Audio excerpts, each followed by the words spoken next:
Tilkynningarskyldra aðila.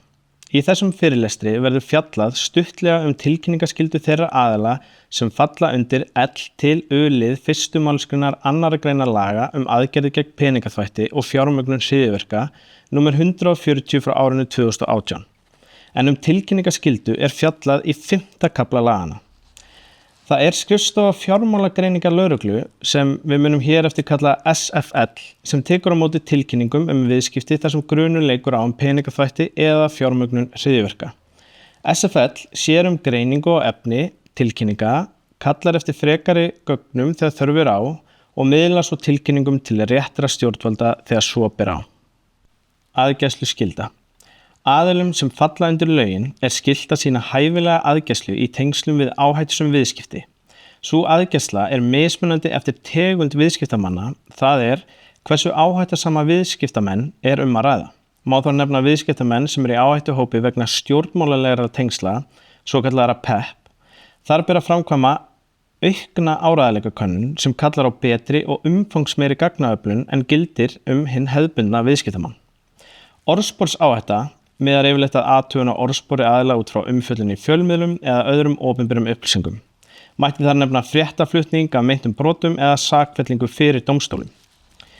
Þá aðilar með tengsl við áhættusöm ríki taldir áhættu meiri heldur en hefðbundnir viðskiptamenn. Áhættusöm vara eða áhættusöm þjónusta sem verið að veita, samanber til dæmis áhættumat tilkynningaskylds aðila á eigin viðskiptum, getur einnig verið til þess fallin að aukinnar aðgæslu sé þörf. Mat á viðskiptum.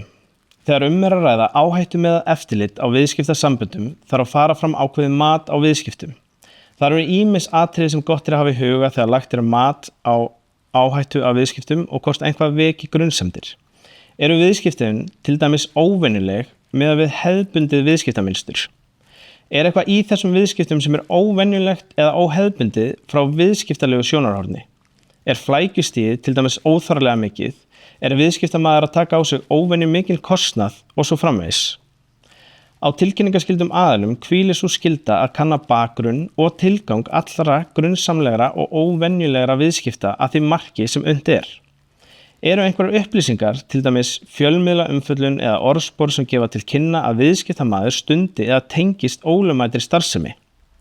Uppruni fjármuna eðlilegur og tilkominn af löglegum ástæðum?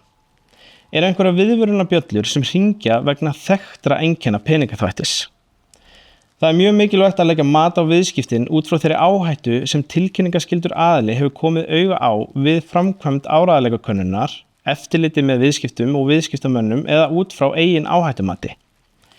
Einhver grunur vaknar hjá tilkynningarskyldum aðila að tiltekin viðskipti eða viðskiptamenn séu ekki í samræmi við það sem eðlilegt getur talist, þá ákveðin atriði sem þarf að hafa í huga. Það þarf að tryggja þau gögn sem þegar hefur verið aflað.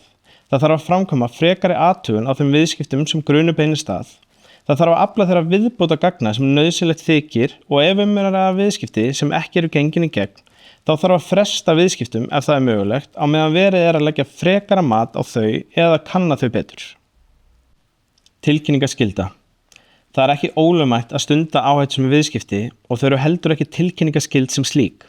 Hins vegar verður að skoða þau í því ljósi að þau fela í sér aukna líkur á ólögmætri háttsemi eins og peningaþvætti eða fjármögnun hryðjuverka. Ef niðurstaða áreiðanleikakönnunar eða frekari athugunar eyðir ekki þessum grunsemdum, þá vaknar þessi tilkynningaskylda þar sem skylt að tilkynna SFL viðskiptin. Þetta á við öll grunnsamleg viðskipti og fjármuni sem grunur að rekja megi til refsiverðrar háttsemi.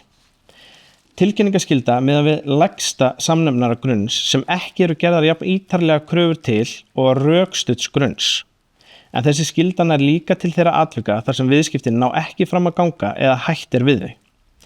Grunur ætti að vakna þegar viðskiptin virðast ekki hafa lögmætan tilgang eða öðru leyti óvenjuleg án þess að á því fást skýringar sem að mati tilkynningaskylds aðila fullnægjandi eða trúverðugar. Tilkynningaskyldir aðilar þurfa ekki að vita eða rökstyðja hvers konar afbrotum fjármunirnir stafa frá. Það að viðskiptin hafi óhefðbundið viðskiptamynstur getur verið nægjanlegt til að aðilinn telji viðskiptin grunnsamleg. Ritun tilkynningar hvað á að koma fram. Næst komum við að því hvaða upplýsingar það sem þurfa að koma fram þegar verið að tilkynna grunnsamleg viðskipti. Ef verið að tilkynna í gegnum miðlægt tilkynningakerfi SFL sem heitir GoAML, þá leiðir kerfið ykkur vel í gegnum þær upplýsingar sem þurfa að fylgja með tilkynningunni. Oftar en ekki geta þetta verið upplýsingar sem koma til við framkvæmd áreiðanleikakönnunar, en það þó ekki algilt. Fyrst ber að nefna upplýsingar þann aðila sem verið að tilkynna. Það nafn og aðrar upplýsingar sem eftir atvikum geta til dæmis verið kennitala, heimilisfang og annað.